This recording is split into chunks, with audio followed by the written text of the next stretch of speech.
nosotros los cristianos, los seguidores de Jesús, nosotros nos encanta siempre exaltar esos atributos de Dios, ¿sí? Y es un mandato bíblico. Alábenle a Dios porque es grande, alábenle porque es bueno.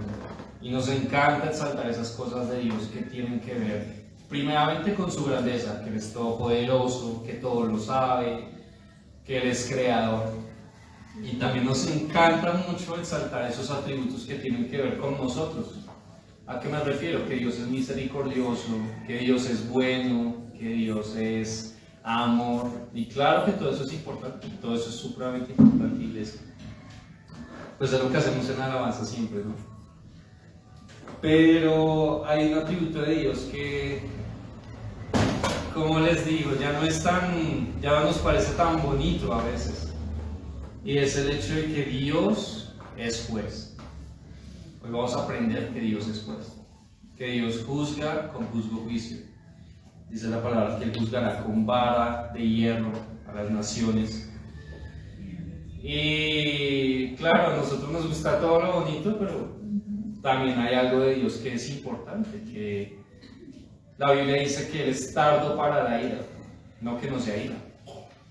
¿Sí? Entonces, vamos a ver que Dios es juez sobre todo, sobre usted, sobre mí, sobre Satanás, sobre todo lo creado. Y bueno, pensemos en un juez terrenal. ¿En qué hace un juez? ¿Hay abogados aquí? Ah, sí, Alejandro. ¿Cuál es la labor de un juez, digo fuerte, en cuanto a la Constitución? Una decisión frente a un caso en específico, teniendo en cuenta la ley territorio. Que dando decisión frente a un caso en específico, teniendo la ley de frente, teniendo... Él tiene que interpretar la ley y tomar una decisión. Ah, ok, me gusta esa definición. Él tiene que interpretar la ley y tomar una decisión frente al asunto. Gracias, Alejandro. Entonces, no sé si ustedes tienen en mente esos casos en los que un juez ha tenido que tomar una decisión difícil. A la ahorita a mí nos gusta mucho ver documentales y series de casos de crímenes y todo eso. Uno aprende mucho sobre lo que es la justicia humana en este tipo de cosas. Y casos como el de Garavito, por ejemplo, ¿sí? Que, claro, estábamos viendo que en ese entonces, en los 90, la pena máxima que una persona podía recibir en Colombia era 40 años de prisión. Pero el juez que estaba llevando el caso en ese momento decía, es que esto es muy poquito para una persona que hizo tanto daño, 40 años no es nada. Entonces estaban en ese debate, en ese entonces los medios estaban presionando, no, más condena, cadena perpetua, ¿cómo se dice esto? Lo de la muerte, pena de muerte. Y claro, en Colombia en la ley no está eso, no tenemos ni cadena perpetua ni pena de muerte. A la final creo que le terminaron dando 43 años y iba a salir a los 25, imagínense, por buena conducta. Pero bueno, igual los que conocen la historia saben que faltándole como 3 meses para salir de la cárcel, pues él falleció. Y bueno, hay otros casos, no sé si conocen el caso de Jeffrey Dahmer, por ejemplo. ¿No? Bueno, él fue un asesino serial en los Estados Unidos. Y el caso fue muy mediático porque lo hizo por varios años y nunca nadie se dio cuenta. Y sus víctimas eran jóvenes pelados, de la edad mía, de la edad de sus hijos. Eso fue muy mediático y él, creo que le terminaron fue dando cadena perpetua o pena de muerte, no sé, en Estados Unidos, eso es muy presente en varios estados. El punto es que un juez en este tipo de casos tiene que decidir sobre la vida y la muerte de otra persona, ¿sí? En los países donde hay pena de muerte. ¿Por qué les cuento todo esto? Para que nosotros entendamos un poquito, ¿sí? La labor de un juez es que un juez tiene que tomar decisiones teniendo la ley presente, sin dejarse presionar, siendo imparcial, ¿sí? Siempre tiene que estar con la ley de frente. Por eso me gustó mucho la definición que Alejandra nos dio. Tiene que mirar la ley, interpretar la ley, seguirla lo más al pie de la letra posible y hacer su juicio. En ese orden de ideas, Dios nos ha dado una ley, la ley de Moisés, la ley que condenaba antes de nuestro Señor Jesucristo. Y nosotros nos la pasamos diciendo, ya no vivimos bajo la ley, bajo la gracia, sí. Pero se nos olvida que el Señor Jesús nos dio una nueva ley. Si bien ya no es una ley que nos va a condenar, porque el que está lavado por la sangre de Cristo ya no está perdido. Podemos presentarnos perfectos y sin mancha delante del Padre. Pero entonces, ¿cuál es esa ley que el Señor Jesús nos dio y por la que Dios al final hará un juicio? No somos muy conscientes de eso, pero créanlo, Jesús da una ley que hay que cumplir a los que somos creyentes. Entonces, por favor, póngase de pie, ahora sí, y vamos a Mateo capítulo 5.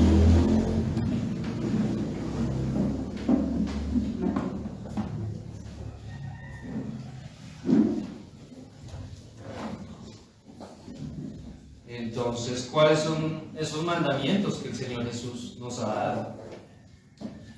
Mateo capítulo 5, versículos del 1 al 12. Viendo la multitud, subió al monte, y sentándose vinieron a él sus discípulos.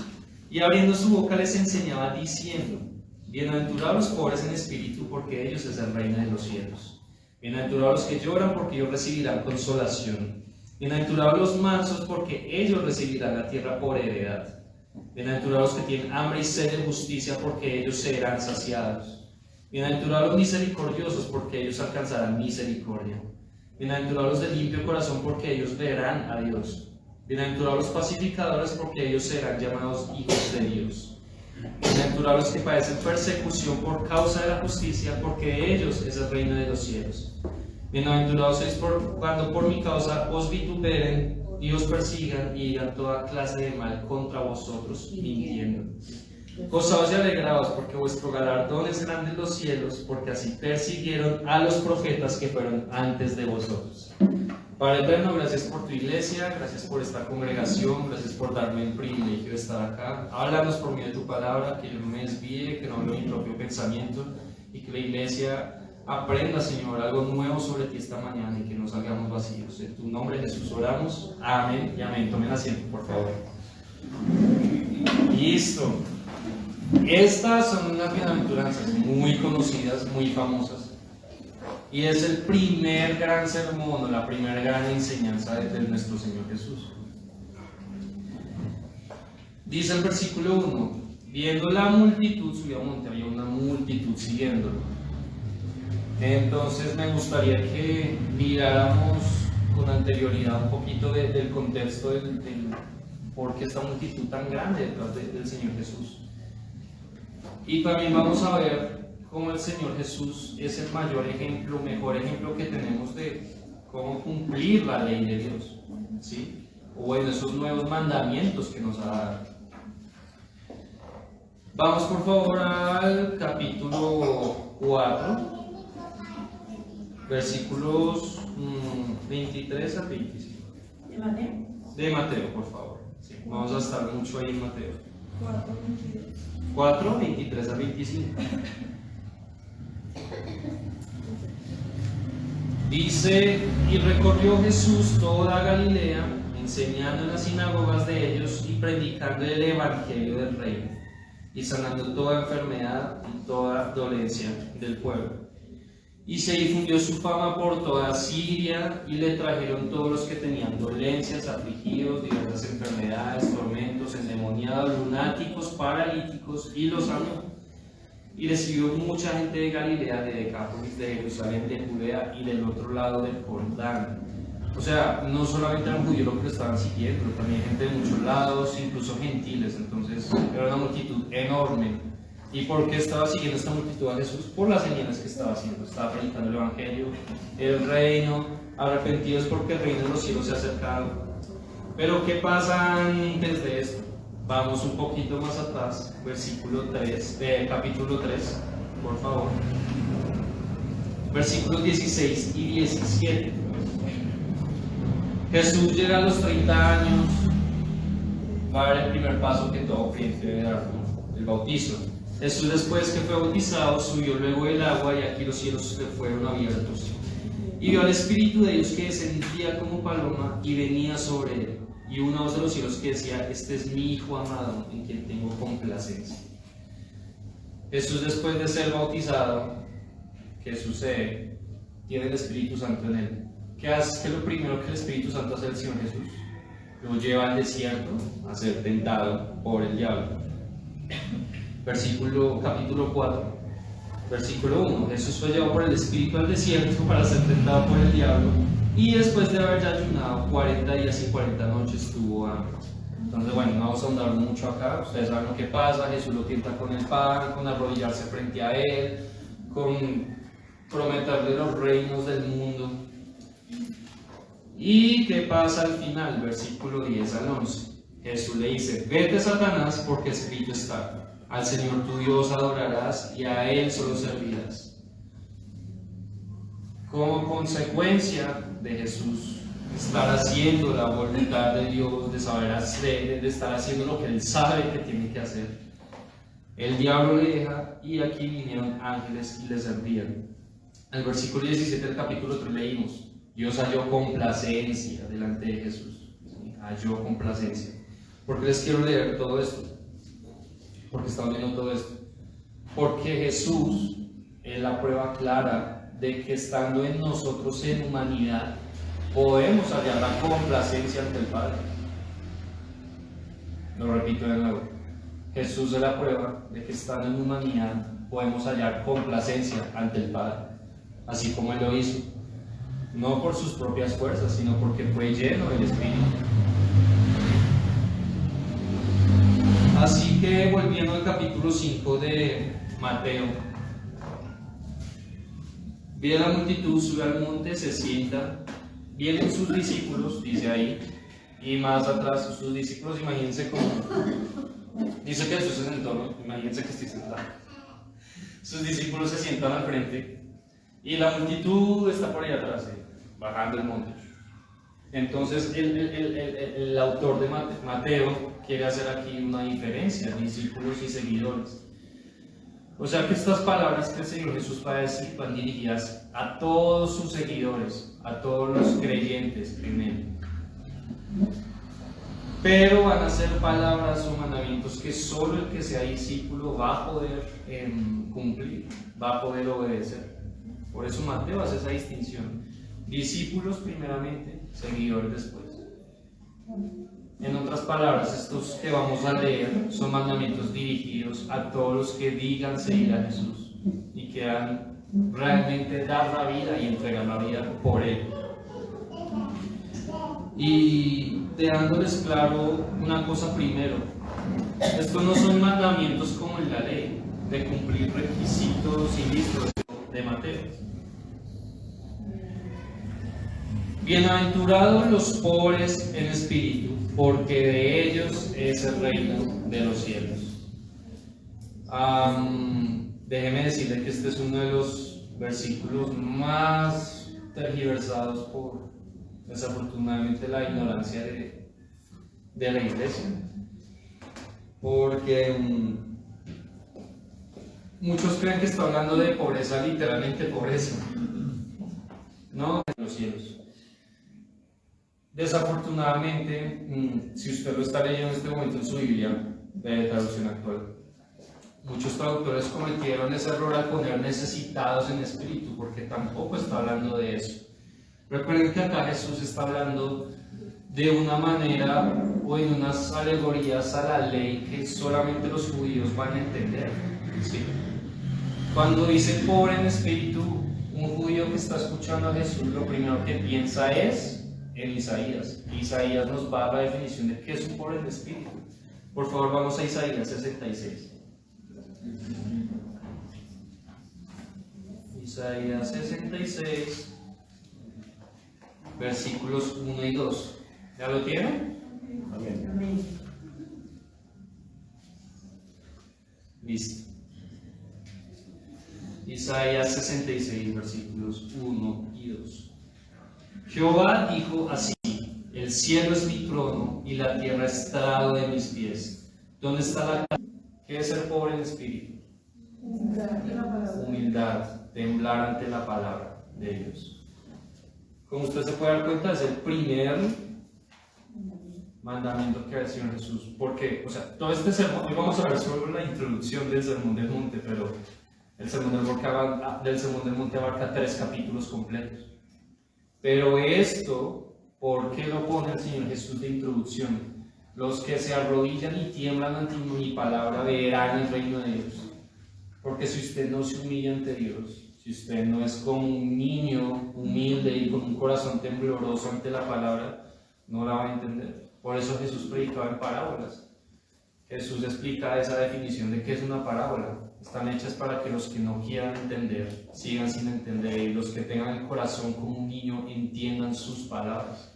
Si usted no tiene un corazón rendido y contrito ante las palabras, no las va a entender la palabra. Entonces, recuerden, no es pobreza, no es prosperidad y no son necesidades, es humildad de corazón. Vamos a Santiago capítulo 2, un momento. Santiago capítulo 2, verso 19.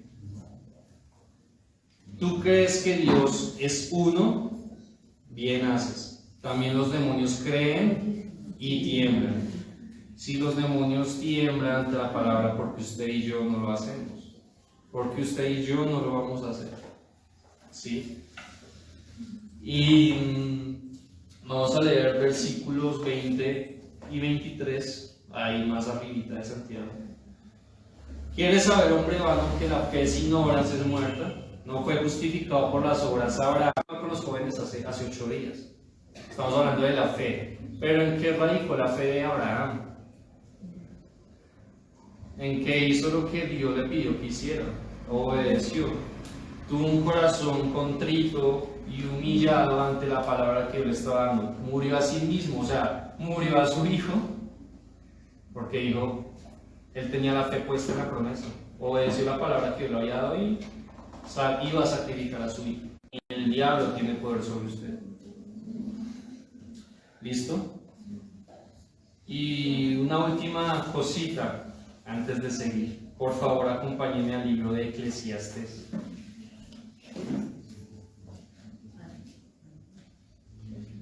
Salomón, también vimos a Salomón con los jóvenes estas semanas. Y Salomón escribe el libro de Eclesiastes, de tener todas las mujeres que quiso, toda la riqueza que quiso. ¿A qué conclusión llega él en su vida? Versículo 13 de Eclesiastes capítulo 12. Eclesiastes 12, 13.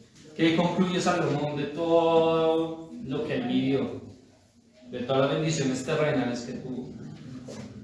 ¿Qué concluye él? Eclesiastes 12, 13. El fin de todo discurso oído es este: teme a Dios y guarda sus mandamientos. Si me escuchan bien, siento que hablo muy fácil. ¿Sí? Bien. Volvamos a Mateo 5, hermanos, por favor. Entonces, en conclusión, sobre el que se somete, se inclina, se arrodilla ante las palabras de Dios, puede ver el reino de los cielos. Está hablando de eso. ¿Sí? Recuerden que estos mandamientos no hablamos de cosas humanas, vamos un paso más allá. ¿Sí? Vamos a lo espiritual. ¿Y qué hay en espiritual acá? Vamos al Salmo que leímos el día de hoy. Entonces viene el profeta Natán y le dice: hermano, Dios no lo desprecia. Todo esto está hablando del corazón. Arrepentimiento. ¿Cuál es una de las partes de la iglesia? Y esa es la invocación, pero hay una parte muy importante. La oración de arrepentimiento. Es parte del culto. ¿Por qué es importante el arrepentimiento? Porque Dios quiere, dice el libro de Romanos, si vamos para allá, de hecho creo que lo tengo. Primera de Juan 1:9, por favor.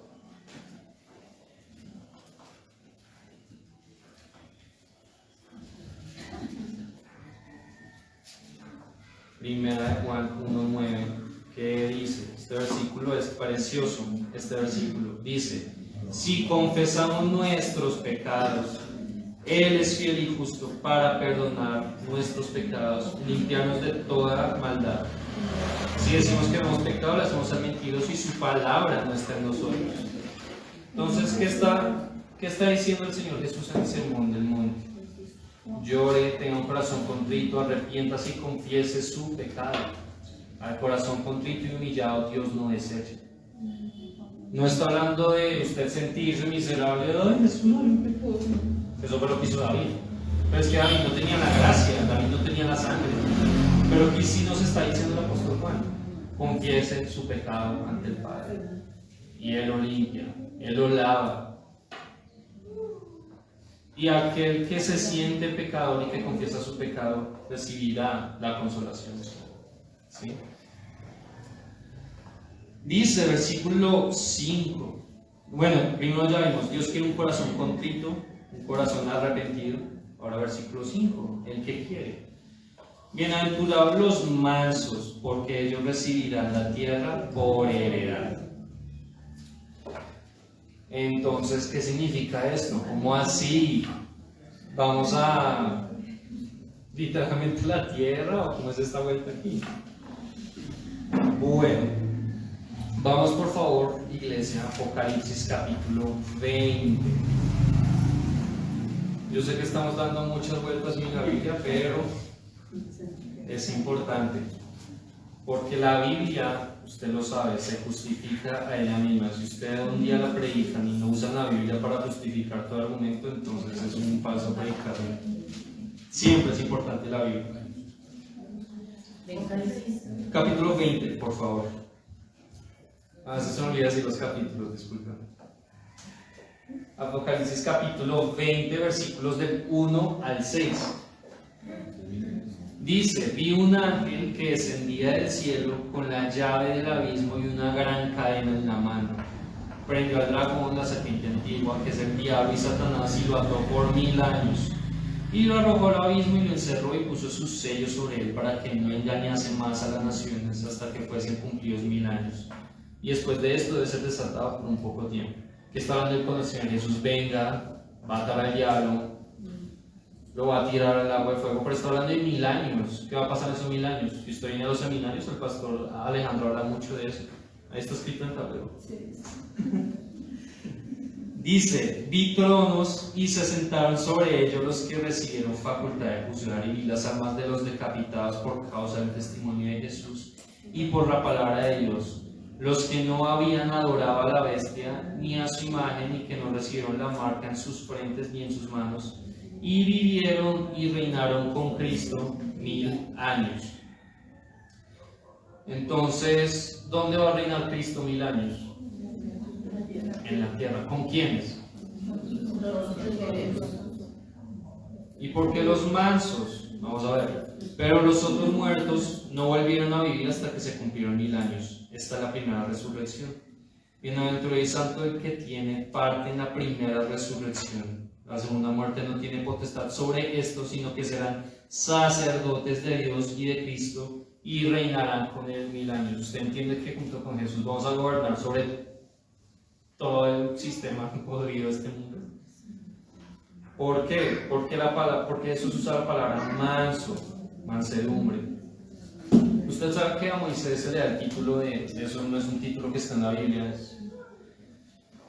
es algo inventado por el hombre, pero a Moisés se le da mucho el título de ser el hombre más manso de la Biblia, porque oye la voz de Dios, renuncia a su posición como príncipe de Egipto, va al desierto, vive como un extranjero, se vive en Madián, se casa con una madianita y bueno, hace un montón de cosas renunciando a su propia identidad como egipcio, porque realmente su identidad es de parte del pueblo de Dios. Pero Moisés obedece al Señor durante, qué sé yo, más de 60 años, 50 años, va al desierto, le manda a volver a Egipto, saca a su pueblo, a pesar de Moisés ser tardo en el habla, no tener un buen discurso.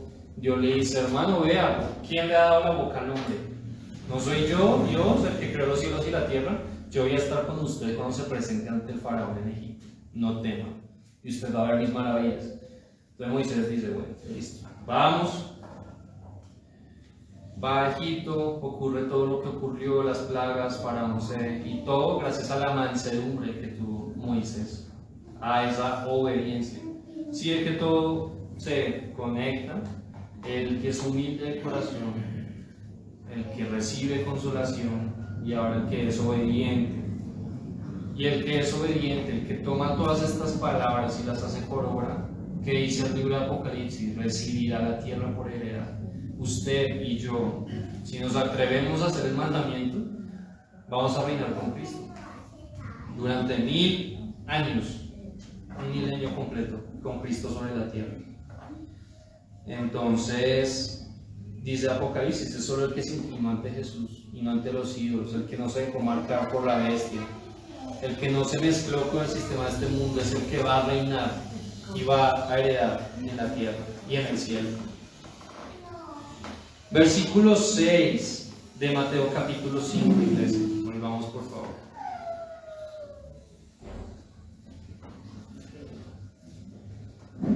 Bienaventurados los que tienen hambre y sed de justicia. Bienaventurados los que tienen hambre y sed de justicia, porque ellos serán saciados. Justicia. ¿Estamos hablando de justicia terrenal? ¿O de qué estar hablando al referirse a la justicia? Porque uno puede decir, no, Dios se está refiriendo al que quiere la paz total en Colombia. Y sí, o sea, no está mal tampoco. O al que quiere que se hagan justos juicios en los tribunales. Pero no está hablando de justicia humana, porque usted sabe que nuestra justicia humana, primero, nuestra justicia no es realmente justa, es muy injusta, y segundo, es corruptible, muy corruptible nuestra justicia. ¿Cuál es la justicia de Dios? Romanos 3, versículo 21 y 26.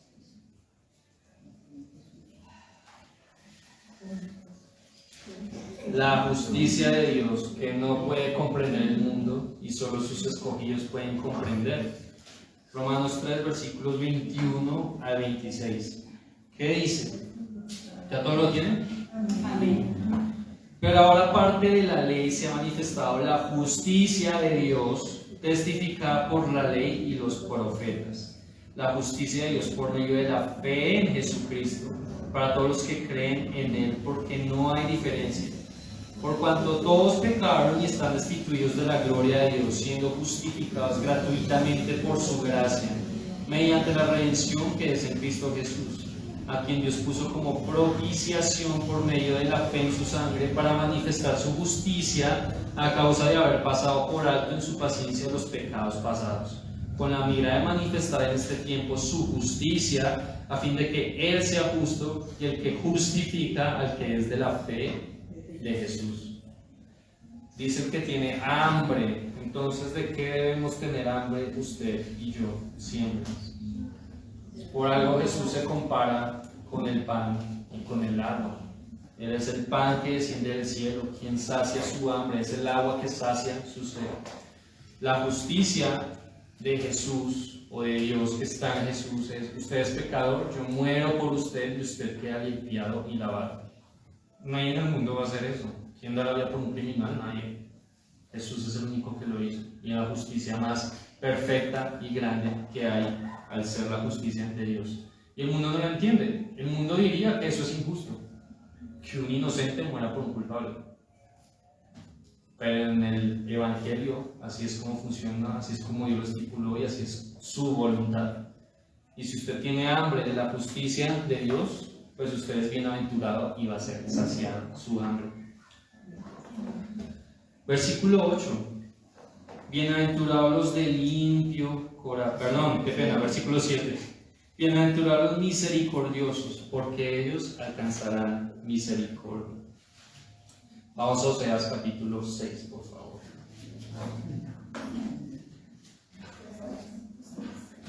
Después de Daniel, profetas mayores. Oseas capítulo 6. Versículo 6, por favor. Y dice, ¿ya todos lo tienen? porque misericordia quiero y no sacrificio, y conocimiento de Dios más que los holocaustos. Aquí el Señor les está diciendo, vean, estoy mamando los sacrificios, porque sí, ustedes los hacen al pie de la letra y todo, pero falta eso que yo quiero, que es el corazón contrito.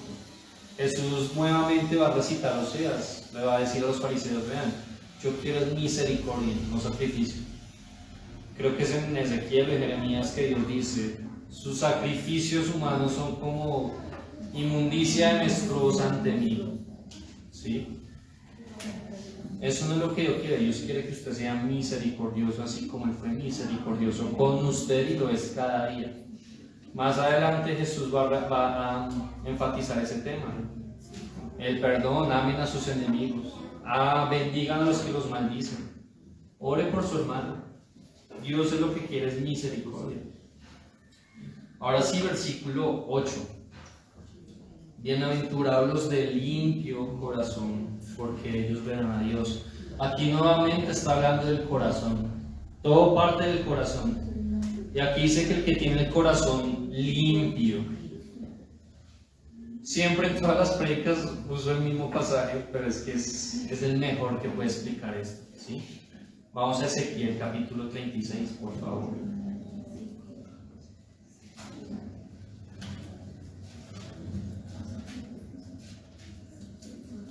¿Recuerdan cuando Ezequiel 36, ya les digo qué versículos? Recuerden cuando Jesús habla con Nicodemo, ¿sí? Con Nicodemo y le dice, mira, el que no nace del agua y del Espíritu no puede ver el reino de Dios. Y Nicodemo queda como de que está hablando este man. Jesús está hablando de Ezequiel capítulo 25 y 26. De Ezequiel capítulo 36, versículos 25 al 27. Dice, esparciré sobre vosotros agua limpia, seréis limpiados de todas vuestras inmundicias, y de vuestros ídolos los limpiaré. Les daré un corazón nuevo y pondré espíritu nuevo dentro de ustedes. Quitaré vuestra carne un corazón de piedra y os daré un corazón de carne. Y pondré dentro de vosotros mi espíritu y haré que andéis en mis estatutos, guardéis mis preceptos y los pongáis por obra. Aquí está siendo claro, solo el que se ha dejado lavar, el que se ha dejado ablandar su corazón, el que ha dejado que el espíritu le limpie, puede cumplir sus estatutos, preceptos y los ponga por obra. El Espíritu Santo es quien hace la obra en usted y en mí. El Espíritu Santo es el que limpia su corazón. Ayer hablábamos de eso con los jóvenes, porque alguien hacía la pregunta, ¿cómo a mi amigo a mi amigo homosexual, le digo que está mal ser homosexual y que no le agrada a Dios? ¿Cómo le digo eso? Entonces respondíamos la pregunta y decíamos, bueno, las personas del mundo pues viven en su corazón duro, su corazón sucio. Y yo les decía, ven, convencer a alguien de su maldad no es la labor de nosotros. Nuestra labor es el predicar el Evangelio y mostrarle el amor de Jesús. El Espíritu es el que se va a encargar de hacer la obra en él. ¿Sí? Ustedes los que llevan poco tiempo, no sé, 2, 3, 4, 5 años en el Evangelio, yo sé y tengo fe que usted mismo se ha dado cuenta de que lo que hacía en su vida pasada, el mismo Espíritu se encarga de decirle, oye, no, usted está mal. Y usted por amor al Señor Jesús cambia su manera de vivir. Pero eso solo lo hace el Espíritu. Él es quien convence del pecado, de la justicia y del juicio, no nosotros. Y lo que Ezequiel está diciendo es exactamente eso. Derramaré mi Espíritu sobre ustedes y limpiará su corazón, limpiará todo lo que está mal aquí. Y podemos presentarnos con un corazón limpio ante el Padre. Es lo que el rey David está hablando en el Salmo 51, ya lo leímos. Crea en mí, oh Dios, un corazón limpio y nuevo recto de mí. Eso es tener un limpio corazón. El que tiene un limpio corazón va a ver a Dios. Puede ver el rostro de Dios. Versículo 9, Mateo 5, hermanos.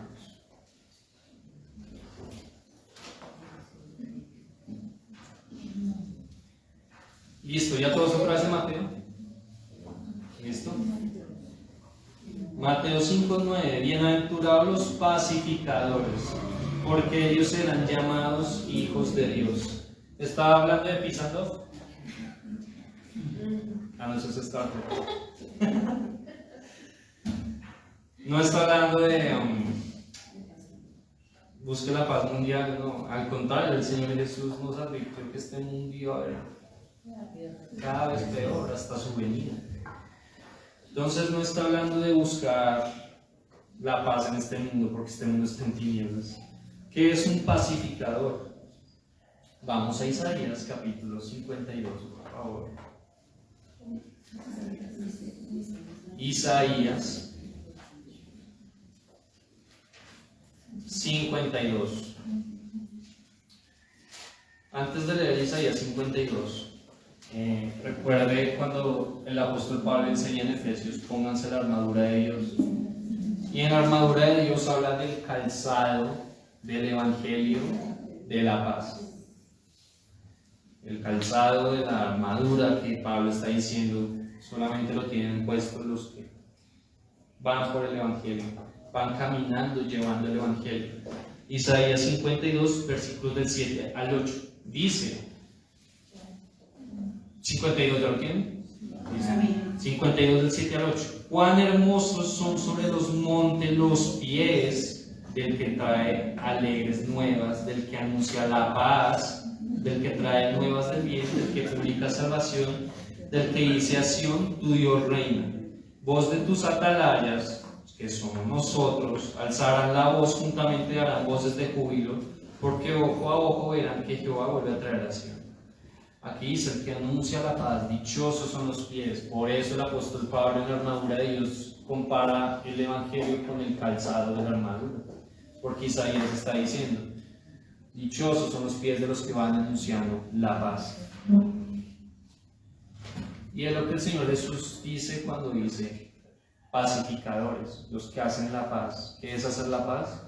Usted ya vio que Dios pide misericordia, ser limpio corazón, tener hambre y sed de justicia. Todo está hablando de cosas del corazón. Pero ahora lo está poniendo a otro nivel, lo que el Señor Jesús ya hizo en su corazón. Ahora vaya y entréguelo.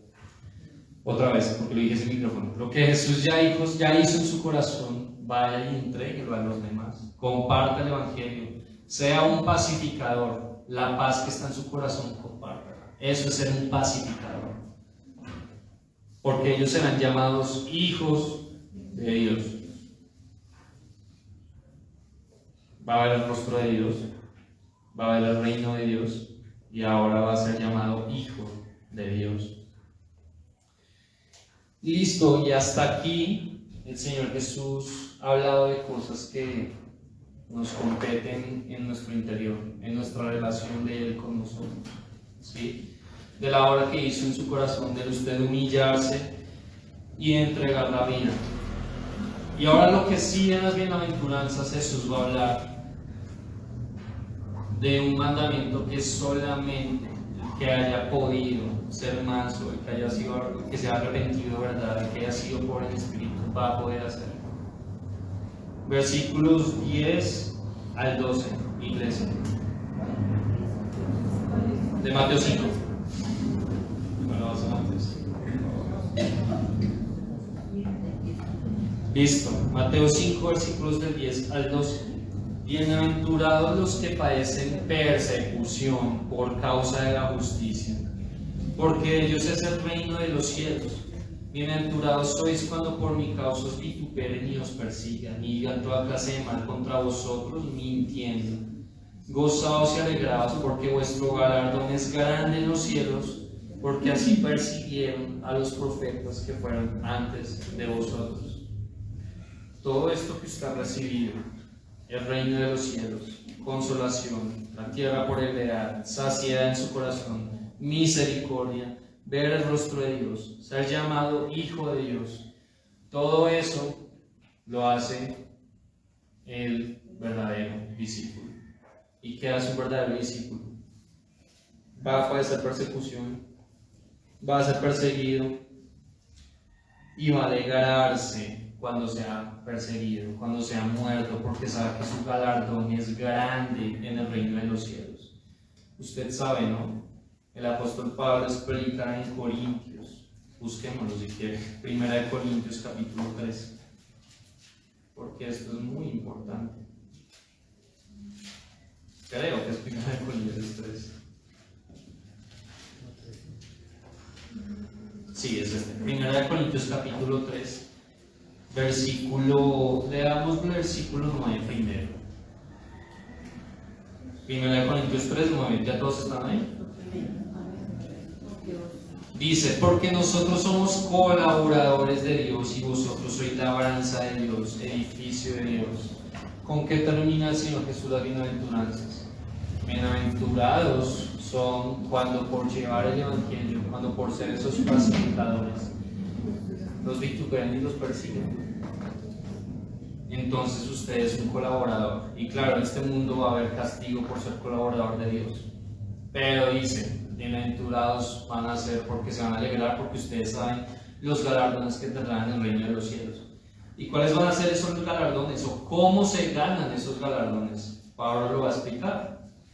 Dice, versículo 12, por favor, ahí más adelantico dice, si sobre este fundamento, que es Cristo, alguno edificare oro, plata, piedras preciosas, madera, heno, hojarasca, la obra de cada uno se hará manifiesta, porque el día la declarará, pues por el fuego será revelada, y la obra de cada uno, cual sea el fuego, la probará. Si permanece la obra de alguno que se edificó, recibirá recompensa. Si la obra de alguno se quemare, él sufrirá pérdida. Si bien mismo será salvo, como quien dice pasó raspando, aún así como por fuego, aunque así como por fuego, no saben que son templo de Dios y que el Espíritu de Dios mora en ustedes. Si alguno destruye el templo de Dios, Dios le destruirá, porque el templo de Dios, el cual sois vosotros, su iglesia, santo es. ¿De qué está hablando aquí Pablo? ¿De qué tiene que hacer la iglesia? Buscar ganar esos galardones, esa prueba que Dios va a hacer al final. Por eso hablábamos al comienzo que Dios es juez. Si usted ha sido lavado por la sangre de Cristo, usted ya no va a ser condenado. Pablo dice, sí, bien va a ser salvo. Pero Dios juzgará la obra de cada uno, va a ser pasada por fuego. Y aquí está mencionando unos materiales, piedras preciosas y cosas que salen de la madera, acerrín, heno, hojarasca. ¿Qué pasa con las hojas viejas y el heno cuando pasan por el fuego? Se queman. ¿Qué pasa con las piedras preciosas? Pasan el fuego sin ningún problema. ¿Con qué está construyendo usted la obra? ¿Está siendo un pacificador? ¿Está realmente siendo perseguido por el Evangelio? Vea, claramente en Colombia es un país en donde eso no va a ser muy evidente, ¿sí? Porque estamos en un país donde hay libertad religiosa, donde usted puede tener la religión que quiera y nada va a pasar. Al menos en la mayoría de Colombia, ¿sí? Pero sépalo, al otro lado del mundo hay cristianos que les cortan las manos así por ser una hoja de la Biblia.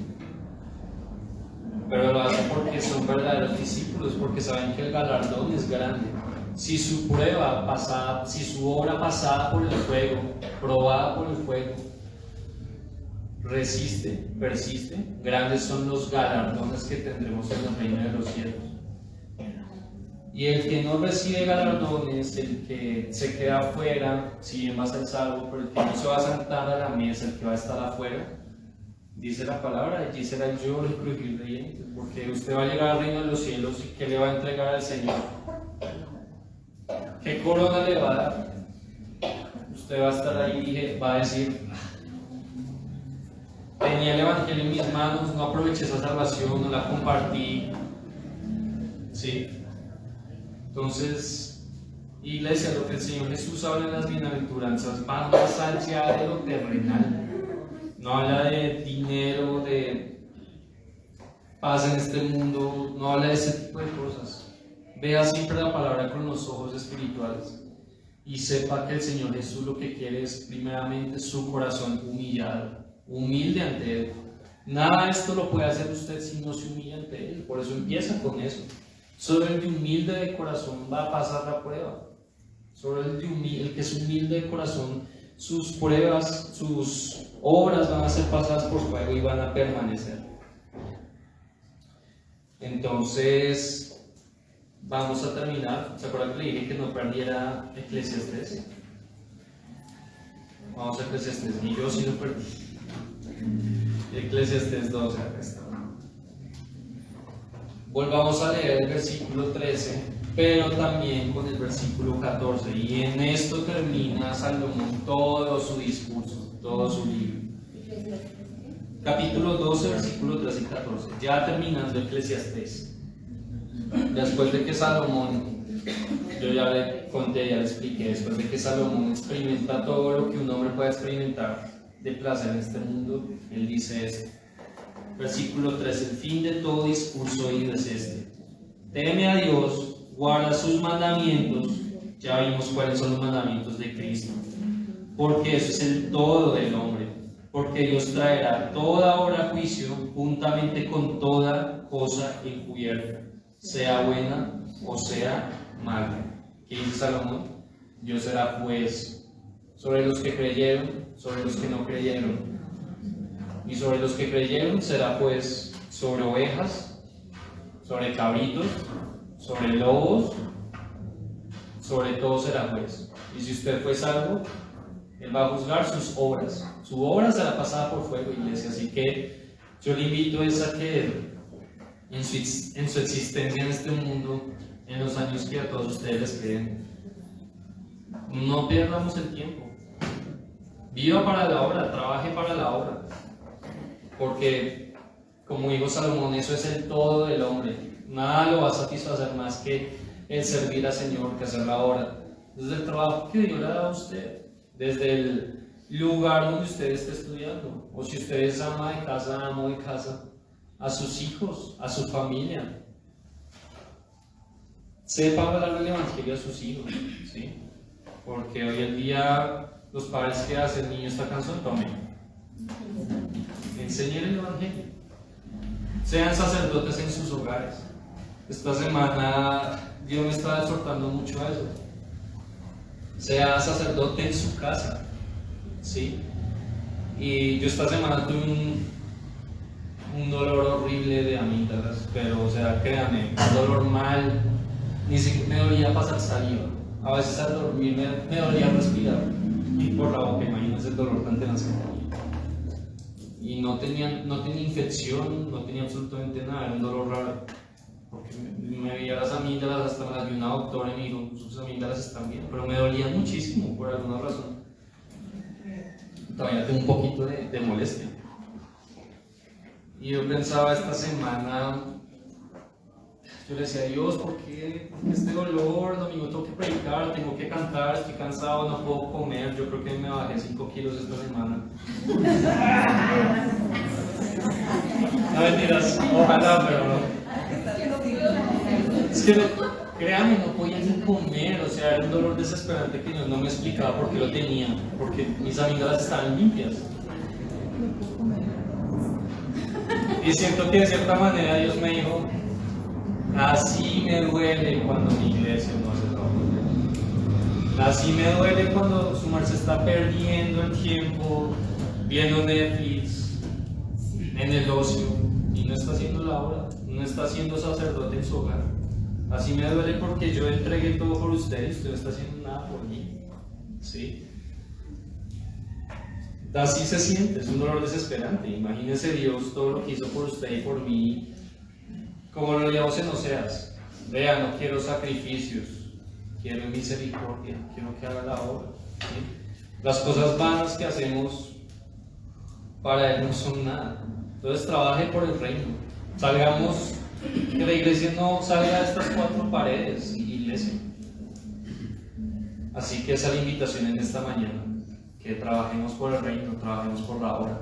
Así que usted salga aprobado delante del gran juez, ¿sí? Porque ya está escrito el mandamiento, su obra será pasada por juicio, él simplemente como juez va a cumplir el mandamiento que ya dio sobre sus obras, así que sus obras pasen el fuego. Así que,